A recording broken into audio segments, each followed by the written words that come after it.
নমস্কার। নমস্কার নমস্কার। ইনি আমার হাজবেন্ড। আমার নাম ঋদ্ধি। আমি দীপক। নমস্কার। আমি এখানে তবলা বাজাই। আর পরিচয় করিয়ে দিই, এখানে গিটার বাজাচ্ছে বরুণ, পাশে সুবীর, আর দেবব্রত গান গাইছে, ওদিকে অর্গান বাজাচ্ছে আমাদের সঞ্জয় দা, আর প্যাডে আছে গৌতম। শুনেছি আপনার অ্যাক্সিডেন্ট হয়েছিল, সব কাটিয়ে যে আপনি আবার গানে ফিরছেন, খুব আনন্দ হচ্ছে আমাদের। চলুন একটু আমরা দেখে নিই সবাই মিলে। হ্যাঁ হ্যাঁ হ্যাঁ, একটু নিশ্চয়ই। আসুন আসুন। এই কলেজ মাইকটা দাও। এই পথ যদি না শেষ হয় তবে কেমন হতো তুমি বলো তো?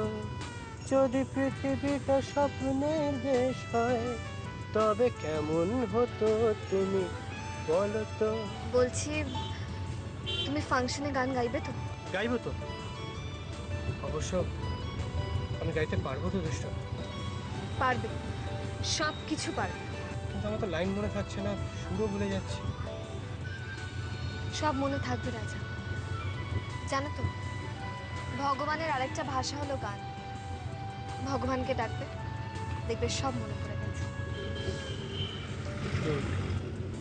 আরে এখনো ফেরেনি না ওরা? কই না তো।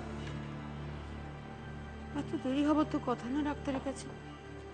সে কখন বেরিয়েছে দেখেছিস তো? এই জন্যই না আমি দুষ্টুর সঙ্গে রাজাকে ছাড়তে চাই না। নিশ্চয়ই অন্য কোথাও গেছে ডাক্তার ওখান থেকে বেরিয়ে। সেটা যে বাড়িতে ফোন করে জানাবে সেই আক্কেলটা পর্যন্ত নেই। হ্যালো। হ্যাঁ ডক্টর সেন, আমি মুন্নি বলছি। হ্যাঁ মুন্নি বলো। বলছি যে ছোটদা আর দুষ্টু কি ওখানে গেছে? দুষ্টু? হ্যাঁ, ওরা তো এতক্ষণ এখানেই ছিল। ঠিক আছে, আপনি একটু প্লিজ মাকে এই কথাটা বলে দিন না। আপনি একটু ধরুন, আমি মাকে দিচ্ছি। মা, মা এই নাও, ডক্টর সেনের সাথে একটু কথা বলো।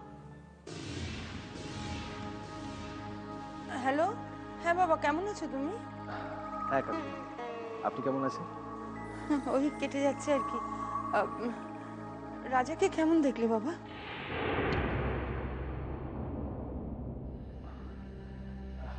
ভালো, বেশ ভালো কাকিমা। কিরে, ঋদ্ধি ব্যানার্জি নাইট হিট করবে মনে হচ্ছে? একদম হিট করবে। শোন, কোনো খুঁত রাখা চলবে না, বুঝেছিস? হ্যাঁ রে অসীম। হ্যাঁ দাদা। টিকিট বিক্রির খবর কি রে? দারুণ দাদা, এখন মনে হচ্ছে টিকিটের দামটা আর একটু বেশি রাখলে ভালো। না না, এখন আর ওসব বলে লাভ আছে কিছু? শোন, আমরা কিন্তু ঠিক সন্ধ্যে 7টায় ঋদ্ধি ব্যানার্জিকে আমাদের মঞ্চে তুলব। এই কেউ একজন ফোন করে জেনে নাও যে ঋদ্ধি ব্যানার্জির বাড়িতে কখন গাড়ি পাঠাতে হবে, ঠিক আছে? হ্যাঁ দাদা। দাদা, ঋদ্ধি ব্যানার্জি গান গাইতে পারবেন না বলছেন। মানে গান গাইতে পারবে না বললেই হলো? ওর কার গান গাইবে? আমাকে তো চেনে না। আমি ওর বাড়ি থেকে একেবারে চ্যাংদোলা করে তুলে নিয়ে আসবো। অনেক কষ্ট করে এই ক্লাবটাকে আমি দাঁড় করিয়েছি। এই ক্লাবের গায়ে আমি একটা কালির আঁচল রাখতে দেব না। নমস্কার। মার্জনা করবে। অনুমতি না নিয়েই সরাসরি ভেতরে চলে এলাম। আমরা ঋদ্ধি ব্যানার্জির সঙ্গে একটু কথা বলতে চাই। দাঁড়ান। বাড়িতে এত চিৎকার চেঁচেমেচি কিসে? হ্যাঁ, নমস্কার। নমস্কার। আপনি নিশ্চয়ই ঋদ্ধি ব্যানার্জি বাবা? হ্যাঁ নিশ্চয়ই। দেখুন মেসমশাই, কথা তো একরকমই হওয়া উচিত নাকি? টাকা অ্যাডভান্স নিতে আমরা সবকিছু রেডি করলাম, এখন আপনার বাড়ি থেকে বলছে যে ঋদ্ধি ব্যানার্জি গান গাইতে পারবে না। ঋদ্ধিটাকে ডাকুন। উনি গান গাইতে রাজি না হলে আজই ওনাকে উঠিয়ে নিয়ে যাব। কেন জোর করছেন? যান এখান থেকে আপনারা। না না মা, ও কথা বললে হবে, গান ওনাকে গাইতেই হবে। না, আমার ছেলে অসুস্থ শরীর নিয়ে কখনো গান গাইবে না। আমি গান গাইবো। রাজা,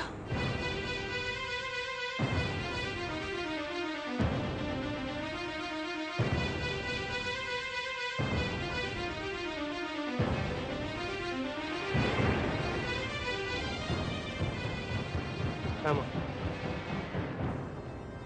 আমি গান গাইবো।